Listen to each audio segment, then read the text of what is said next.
l'évaluation, on a beaucoup parlé de besoins, quels sont les besoins des participants. Et donc l'évaluation, elle va évidemment servir à ça, c'est récolter des informations qui vont nous permettre de mesurer quels sont les besoins des participants. Et ensuite de se rendre compte aussi de quels sont les progrès qui sont faits. Donc qu'est-ce qui est acquis et qu'est-ce qui n'est pas acquis. Mais je dirais même que c'est pas simplement ce qui est acquis grâce à la trajectoire, c'est aussi ce qui est acquis déjà d'emblée. Comme on l'a dit tout à l'heure, on va s'appuyer sur les forces des participants. Alors en ASL, ce qui est important aussi, c'est que l'évaluation, elle implique toujours les participants et les participantes, et qu'évidemment, elle est toujours ancrée dans un espace social. Alors, il y a 5 évaluations différentes. Voilà, il y en a 4 qui sont faites à des moments bien précis, on va dire, et une qui est un peu plus transversale. Donc, on a au départ une évaluation de positionnement, on a l'évaluation initiale, on a l'évaluation de suivi, on a l'évaluation finale, à un moment donné quand l'ASL se termine. Et ce qui traverse un peu tout ça aussi, qui est plus particulier, c'est l'auto-évaluation. Donc tout au long des ateliers sociolinguistiques, l'idée aussi c'est que les personnes puissent acquérir des compétences afin de pouvoir s'auto-évaluer. Voilà. Donc on va commencer avec l'évaluation de positionnement. Alors l'évaluation de positionnement, quand est-ce qu'elle a lieu? Elle a lieu avant la constitution du groupe. Alors ce dont nous on va vous parler de manière plus précise, ça se passe après l'accueil administratif et après la présentation aux participants de la méthodologie ASL. Mais il faudrait pas que cette manière de présenter les choses laisse croire que l'accueil administratif et la présentation ne fait pas déjà partie de l'évaluation. Collecter des infos administratives auprès des personnes et leur présenter les ASL pour voir si elles adhèrent un minimum au projet, ça fait déjà partie de l'évaluation de positionnement. Et donc l'évaluation de positionnement, c'est un moment lors de l'inscription, on dira, et avant la constitution du groupe. Alors, cette évaluation de positionnement, comment elle va se dérouler? Ça va être une discussion, ça va être un moment privilégié entre le formateur ou alors la coordination pédagogique, en tout cas quelqu'un qui connaît, qui sait de quoi on parle, et la candidate, le candidat. Alors l'évaluation de positionnement, elle va, comment je vais dire ça? Elle va pas se centrer sur un espace social en particulier, puisque on est au tout début du processus et qu'il s'agit de mesurer quels sont les besoins des personnes. Mais donc mesurer quels sont les besoins des personnes, ça veut tout simplement pouvoir dire quel espace social il va être intéressant de travailler avec cette personne-là. Quel est son besoin? Est-ce qu'elle a besoin, par exemple, d'être plus autonome dans les commerces? Donc ça, ici, Soraya et moi, on a travaillé d'abord sur le commerce. Voilà. Alors la deuxième chose, c'est que déjà au moment de l'évaluation de positionnement, on va essayer de s'appuyer ou bien sur des documents authentiques ou bien sur des illustrations, enfin quelque chose qui permet à la personne de bien situer de quel espace social on parle. Et alors, dans cette évaluation de positionnement, on va aussi aborder des aspects plus linguistiques. Et donc, par exemple, ici, on va montrer cette publicité-là à une personne et on va voir si elle est capable de lire ce qui est écrit là. Et donc, on va lui demander, tiens, quel est le prix du poulet au kilo? Et donc, ça nous donnera une indication sur ses capacités à comprendre un écrit. Et puis, toujours dans l'évaluation de positionnement, on va changer de lieu, on va passer à la banque, on va lui présenter, par exemple, des logos de différentes banques, et on va demander à la personne si elle sait de quoi il est question, est-ce qu'elle reconnaît cet espace social-là, ce qui permettra de déterminer, là, on est du côté de quelles infos la personne maîtrise par rapport au lieu. Voilà, on a travaillé le commerce, on a travaillé sur les banques, maintenant on peut voir, tiens, du côté des espaces culturels, est-ce que la personne, donc on peut lui présenter des photos et voir, tiens, est-ce qu'elle connaît ces lieux? Est-ce qu'elle peut les nommer? Est-ce que ce sont des lieux qu'elle fréquente? Donc, est-ce qu'elle va au théâtre? Est-ce qu'elle va au musée? Est-ce qu'elle va en bibliothèque? Et par ailleurs, est-ce que ce sont des lieux qu'elle a envie de découvrir?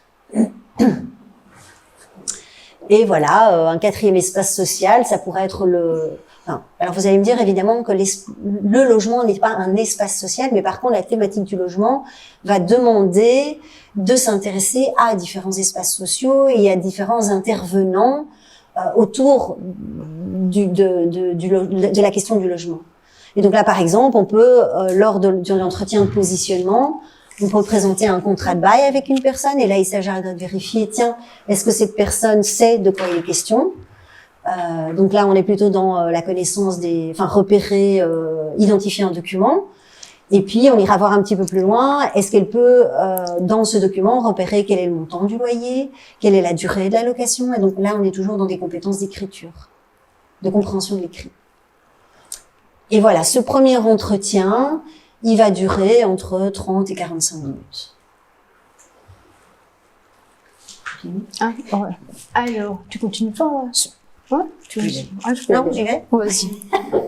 Alors, pourquoi on fait une évaluation de positionnement? À quoi elle va servir? Elle va permettre de déterminer quels espaces sociaux on va aborder, enfin, de quels espaces sociaux la personne qu'on a en face de nous a besoin d'aborder. C'est plutôt ça. Et donc, ce qu'on va essayer de voir pour déterminer ça, c'est on va tenter de mesurer quel est son degré d'autonomie dans cet espace social-là. Et donc, quand on dit mesurer son degré d'autonomie, c'est bien évidemment quels sont ses besoins communicatifs, donc comment elle se débrouille en compréhension à l'audition, en production orale, en expression écrite, en production écrite, mais c'est aussi voir, et par rapport à ces espaces sociaux-là, qu'est-ce qu'elle connaît comme info. Est-ce qu'elle sait, par exemple, identifier quels intervenants interviennent dans tels espaces sociaux, et voir aussi du côté des connaissances des codes sociaux, jusqu'où elle connaît les codes sociaux de la banque, jusqu'où elle connaît les codes sociaux de la poste, jusqu'où elle connaît les codes sociaux requis dans les commerces. Et toutes ces informations-là vont nous permettre de constituer un groupe. Mais comme on l'a dit tout à l'heure, enfin comme on le répète depuis tout à l'heure, pas constituer un groupe en fonction d'un niveau A1, point 1, A2, mais bien en fonction de besoins par rapport à un lieu. Et donc, le groupe se constituera et on dira, il sera constitué en se disant, on va travailler ces personnes-là, elles ont besoin qu'on les aide à développer leur autonomie dans les commerces, par exemple. Ouais. Alors, une fois que cela est fait, un autre moment voilà, le groupe est constitué, on peut commencer à travailler. Et à ce moment-là, c'est l'évaluation initiale qui va intervenir. Alors, nous, on a choisi pour pouvoir présenter toutes les évaluations, on va imaginer qu'on travaille dans l'espace social, le logement. Ok, notre groupe est constitué. Et puis, à un moment donné, voilà, hop, on va faire notre première séquence pédagogique avec le groupe. Et c'est à ce moment-là qu'on va proposer une évaluation initiale qui, elle, par contre, va se faire tout le monde ensemble. Ça peut être collectif, tout le groupe avec le formateur. Si maintenant on fait intervenir un partenaire, le partenaire est là aussi. Et on va, si vous voulez, évaluer plus finement ce qui a été évalué au niveau du positionnement. On va aller un petit peu plus loin, mais là, on va se concentrer juste sur l'espace social, le logement. Voilà. Et qu'est-ce qu'on va utiliser comme outil? Je pense que vous avez déjà une petite idée. Donc, des documents authentiques. Alors, ça peut être des documents, ça c'est ce qui revient tout le temps, ça c'est vraiment voilà. Et donc, il y a différents types de documents, ça peut être des documents papier, ça peut être aussi des photos de situations liées à cet espace social-là, quoi. Voilà. Alors, autour de ces documents, on peut construire des questionnaires. Autour de ces photos, on peut imaginer, voilà, on a les deux techniciens qui sont en train de réparer l'ascenseur, on peut construire un dialogue en fonction de ça. Et c'est ça qui peut déterminer plus finement voilà, la connaissance que les personnes ont de cet espace, quoi. Voilà. Alors, type de questions ou choses qui sont mesurées. Voilà. Avec les documents écrits, on peut déjà voir, si ces documents sont connus, donc les identifier, en posant des questions. Ça ressemble un peu au test de positionnement au niveau des langues, donc trouver la date, trouver un numéro de téléphone, voilà, de qui il s'agit, de qui on parle dans le document, quoi. Donc ça, c'est assez proche de ce qu'on connaît avec les tests de lire et écrire. Alors, avec un enregistrement, on mesure la compréhension orale. Hein, et puis on va poser aussi diverses questions. Qui sont ces personnes? Quand elles vont passer? Combien de temps ça va durer? Là, on rentre un peu plus dans agir dans un espace social, comprendre voilà comment ça fonctionne. Finalement, les techniciens sont là et pourquoi ils sont là, quoi. Voilà. Et alors, la fameuse photo de la fuite d'eau. Là, bon voilà, on peut discuter avec le groupe et finalement, voilà, on a une fuite d'eau chez nous. Qu'est-ce qu'on fait? Qui on va contacter, comment on contacte les différents intervenants dans ce cas-là. Est-ce que c'est juste un coup de téléphone à son propriétaire? Est-ce qu'il faut contacter l'assurance? Voilà. Et ces petites choses, on va voir est-ce que les personnes sont déjà au courant ou pas.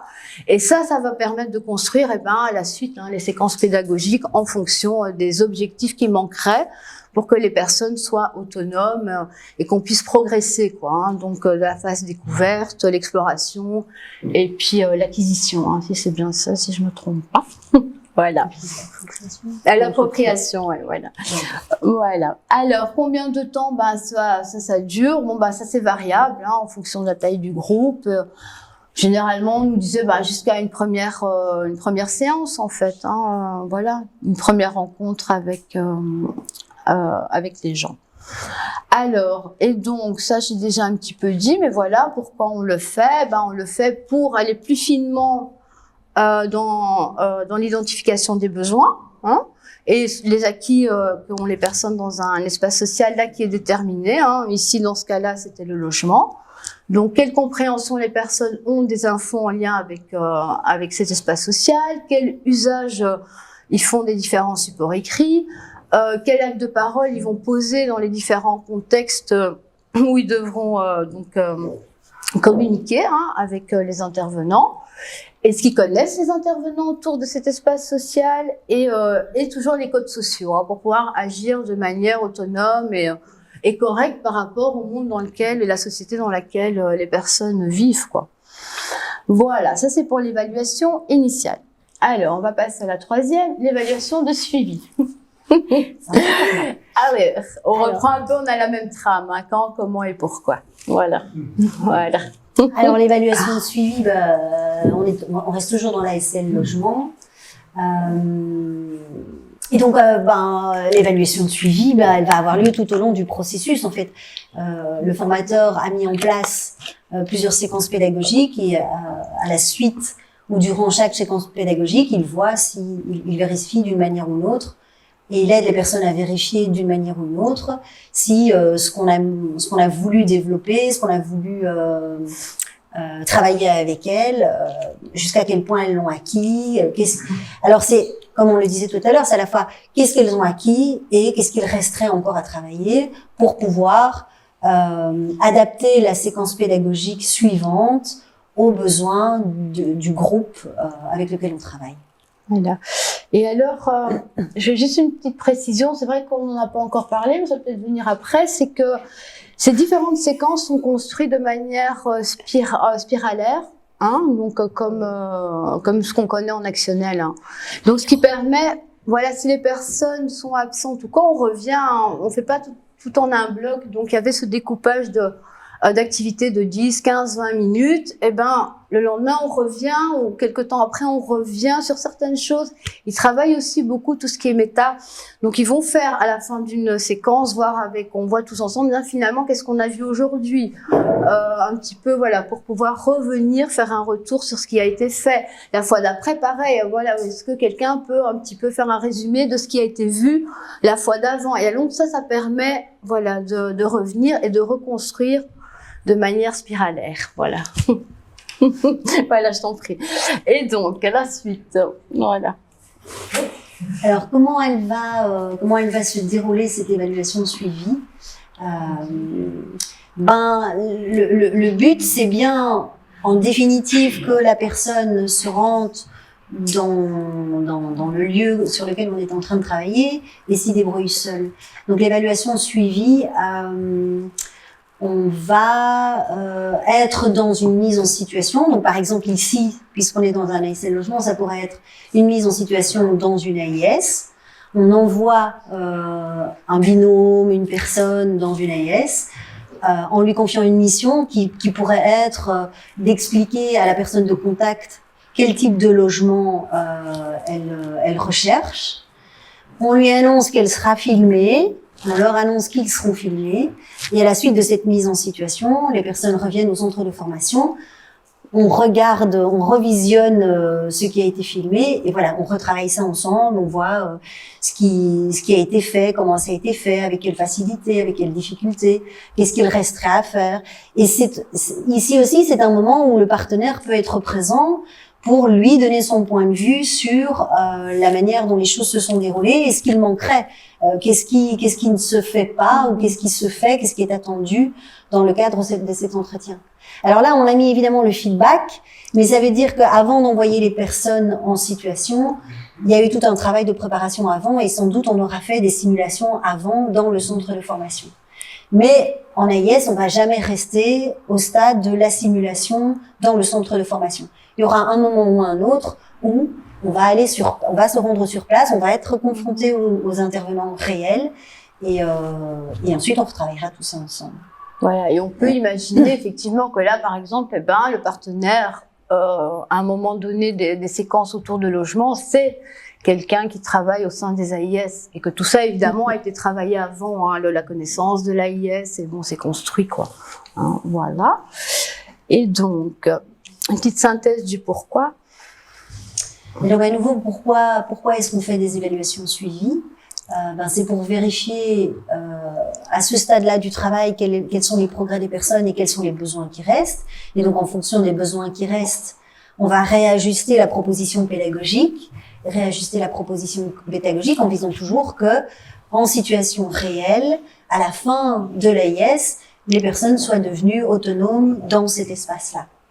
Alors, un autre objectif de l'évaluation suivie, c'est aussi de valoriser les compétences, mais aussi de faire énoncer, comme on disait tout à l'heure en AIS, c'est important l'auto-évaluation et c'est important de travailler avec les participants. Et donc,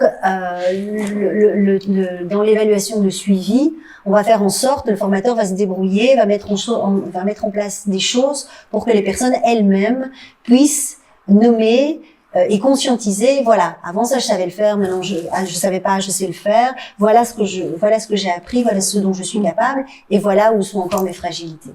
Ouais.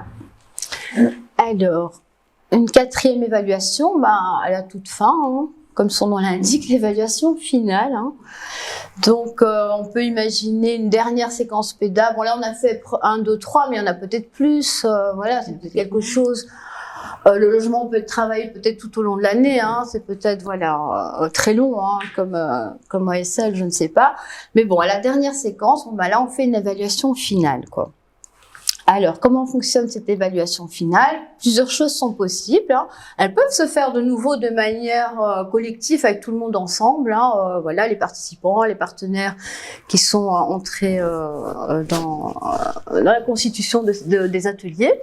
Et alors, une possibilité, c'est de pouvoir comparer finalement, l'évaluation initiale et l'évaluation finale, et là, voilà, de manière concrète, hein, grâce à des grilles, hein, des choses comme ça, voilà, on peut voir, tiens, finalement, ouais, il y a quand même des compétences en plus, quoi, des choses qui ont été acquises, quoi.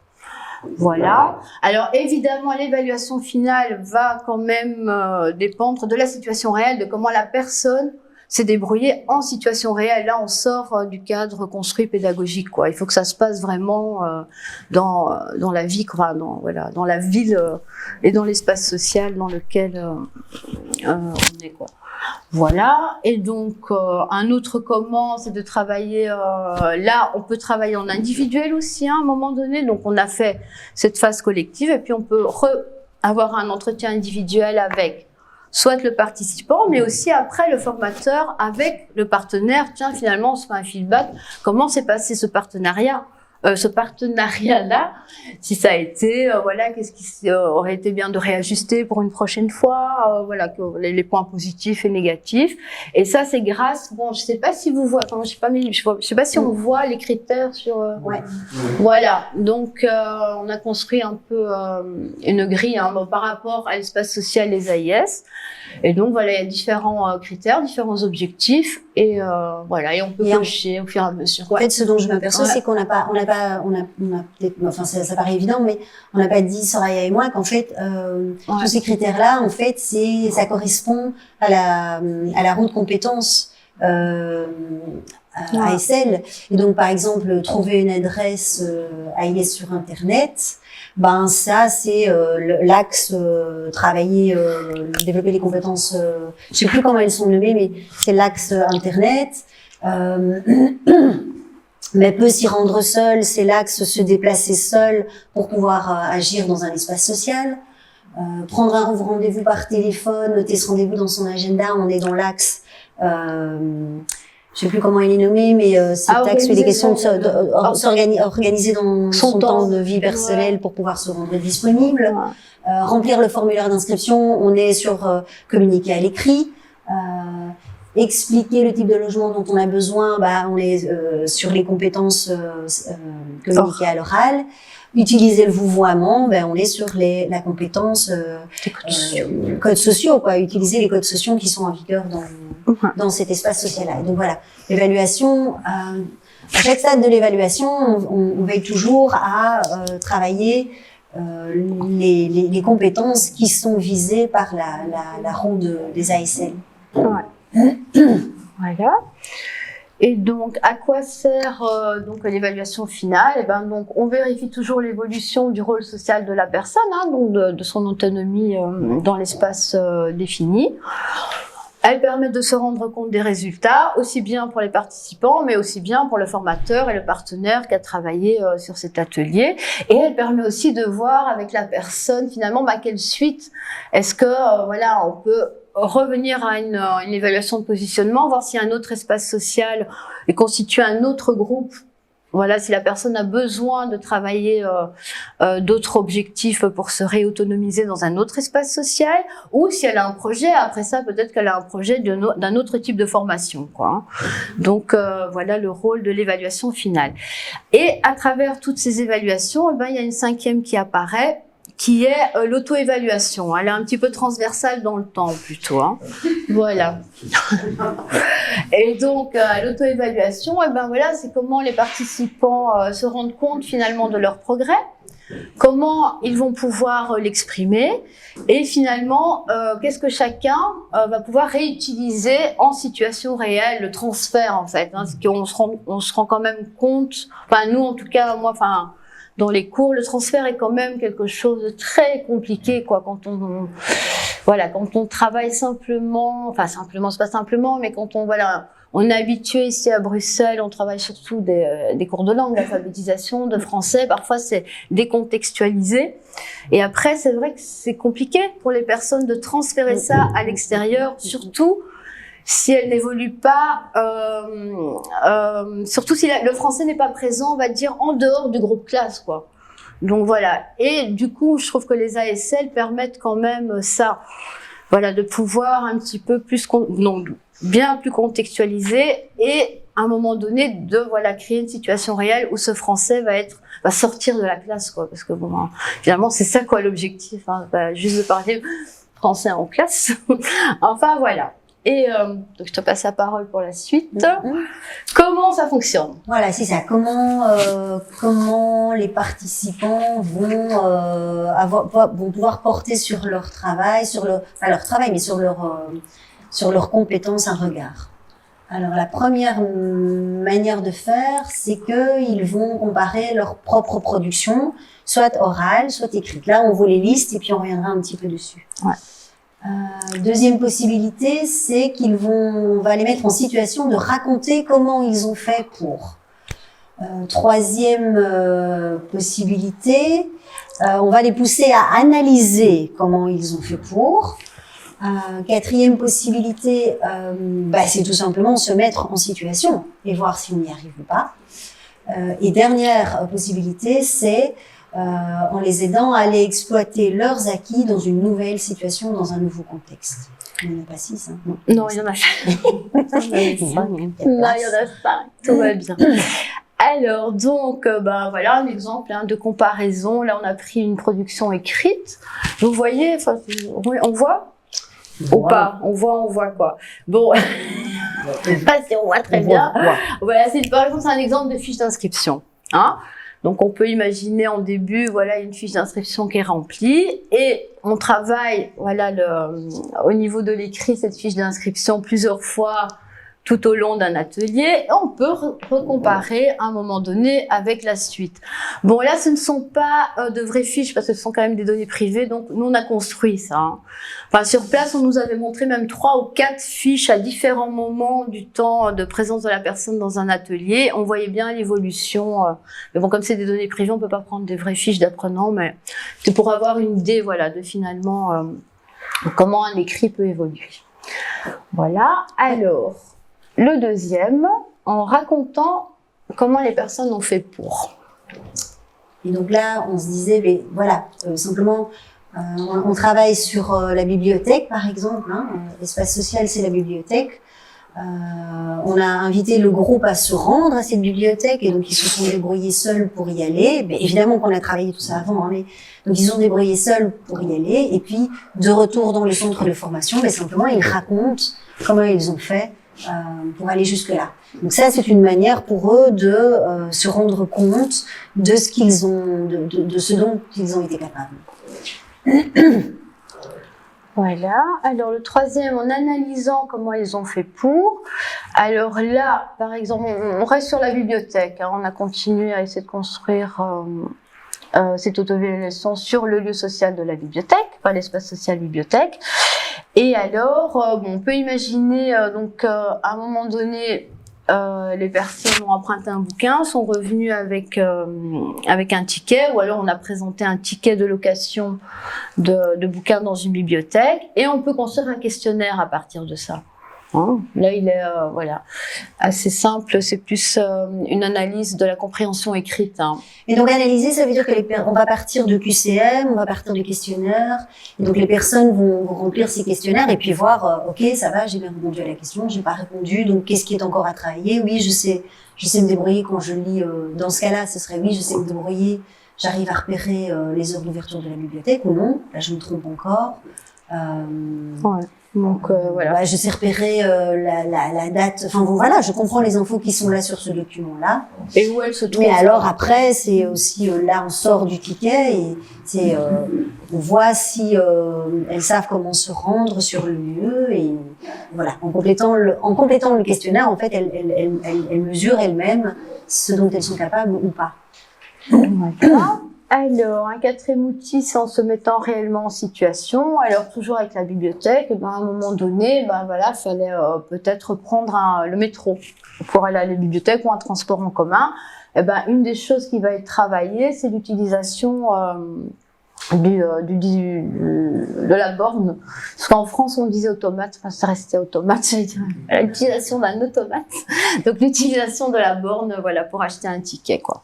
Hein? Voilà, c'est pas évident, hein. Il y a beaucoup, je veux dire, voilà, il y a des automates, il y a maintenant, il y a des self-scans dans les commerces, enfin, je veux dire, il y a de plus en plus d'outils. Il y a beaucoup de messages écrits, en fait. Pardon? De moins en moins l'oral et c'est plus des messages. Et c'est tout des messages voilà, écrits. donc voilà. Et donc ça, c'est vraiment à travailler, même si on peut se dire c'est complexe, mais la réalité est comme ça, donc il faut travailler les choses qui existent dans la réalité. Voilà, avec le temps, hein, petit à petit, en décortiquant, comme elle expliquait par rapport à la poste, hein, aller dans des petits sous-objectifs, mais avec ce qui existe vraiment. Pas trop simplifier, enfin voilà, pas simplifier, voilà, les bornes type sont comme ça, elles sont comme ça, quoi. Voilà, il faut travailler avec.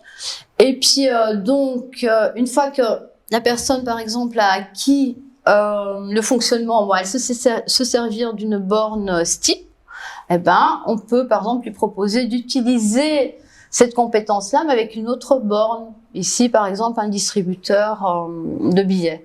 Enfin, bien qu'il y en a de moins en moins, mais enfin, bon, voilà. Autre chose, quoi. Hein, voilà. Et donc, si l'idée, c'était d'apprendre à utiliser les bornes automatiques, c'est de voir, ok, celle-là, je sais l'utiliser, ouais. Donc maintenant, je me mets dans un autre contexte. Et est-ce que dans un nouveau contexte, j'y arrive? Voilà. Donc là, voilà, nous, on a fini notre synthèse autour de l'évaluation. Voilà. Est-ce que vous avez des questions? Oui. Je vois bien l'intérêt de la partie auto-évaluation, etc.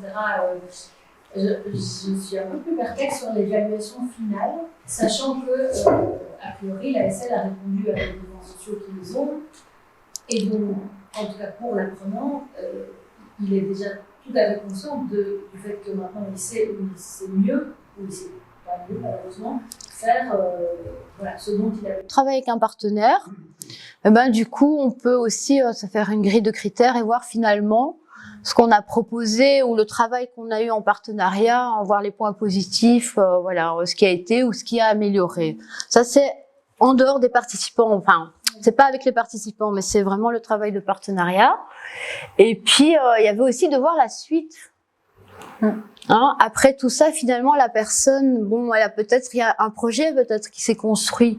Hein, autre chose qu'elle aurait, voilà, d'autres questions qu'elle aimerait aborder. Et il y avait ça aussi dans l'évaluation finale, c'est de pouvoir rebondir pour la suite de son projet de vie, quoi. Moi, je suis Enfin, je sais pas si vous avez autre chose. aussi si elle doit refaire l'atelier parce que finalement elle va pas atteindre ses objectifs. Donc elle peut aussi le refaire en fait. Et voilà, ça peut refaire parce qu'elle a besoin d'approfondir ou d'améliorer un sous-objectif dans l'objectif. Oui, c'est ça. Moi, ce que je me dis, c'est que, bon, évidemment, on n'a pas expérimenté tout ça, hein, donc c'est supputation, c'est hypothèse, mais ce que je me dis, c'est que,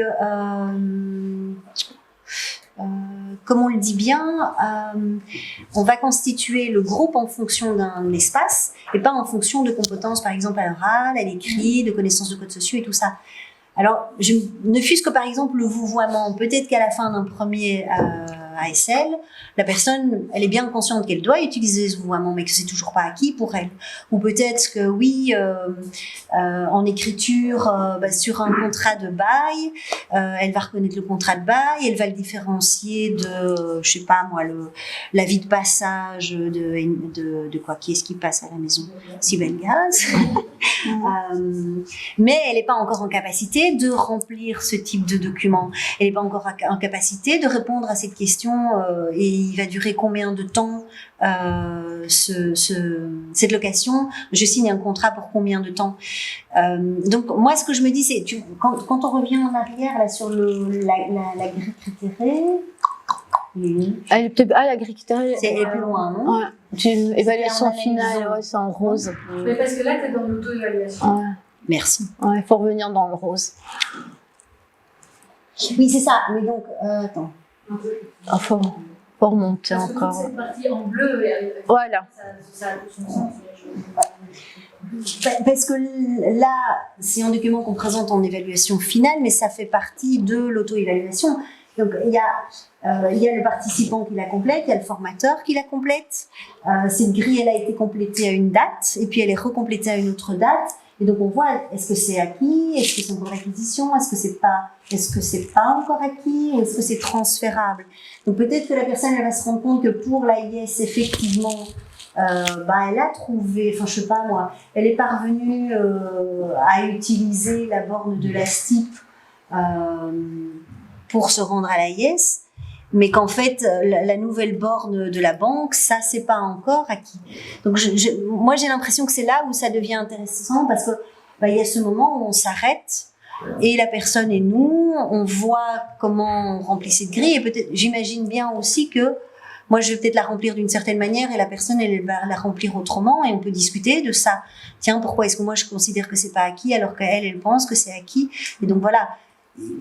Tout le monde ne sera pas arrivé au même niveau, tout le monde ne sera pas, à mon avis, au terme de l'ASL, arrivé par rapport à tous les critères qui sont là dans la colonne transférable, alors que je pense que c'est bien ça qui est... Moi, je le pense comme ça, en tout cas pour moi.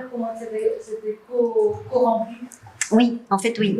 Ça, parce que ça a presque une des bulletins scolaires, quoi. Oui, absolument. Alors que c'est pas ça, en fait. Que c'est pas ça. Mais que cette grille-là, on va pouvoir l'utiliser, moi, pour voir si mon travail a porté ses fruits, la personne pour mesurer, ok, là, je me sens à l'aise, là, il faut encore travailler, et ensuite, revoir effectivement avec le partenaire, un formateur partenaire, et de se dire, tiens, peut-être que là, si c'était à refaire, il y a ça à creuser un davantage parce qu'on n'y avait pas pensé, et voilà. Ouais. Je vous en prie. Je sais pas si vous avez une autre question, je vais revenir au... Parce que sinon, nous, on avait une question. Ah voilà, non, c'est là. Voilà, est-ce que vous avez encore une autre question? Alors, nous, on a... Alors, nous, on a une question que vous pouvez emporter avec vous au sein de vos associations. Finalement, quelle est pour vous la différence entre un test et une évaluation? Donc, ça, c'est peut-être quelque chose que vous pouvez réfléchir en équipe, hein, puisque, voilà. C'est quelque chose qu'on a discuté, nous, là-bas, mais voilà, c'est propre à chaque structure, hein, à chaque façon de travailler, finalement. Voilà, c'est quoi une évaluation, c'est quoi un test? Et donc voilà, ça c'est notre petit cas. Ça vient de quoi cette question? Nous, on nous l'a posé sur place. On s'est posé en formation. On s'est posé en formation. Après, voilà, les réponses peuvent être diverses. Je pense que c'est propre à chaque structure. Si vous utilisez des tests, est-ce que vous faites déjà des... Je peux imaginer, certains font peut-être déjà des évaluations, mais se rendent pas compte, n'ont pas nommé ça évaluation, nomment ça test. Et voilà, c'est un peu à réfléchir. Après, vous avez nos contacts, hein, vous pouvez nous envoyer un petit mail là pour voilà, on peut partager cette réflexion et les réponses autour de cette question, il n'y a pas de souci quoi. Voilà, merci pour votre attention. Merci.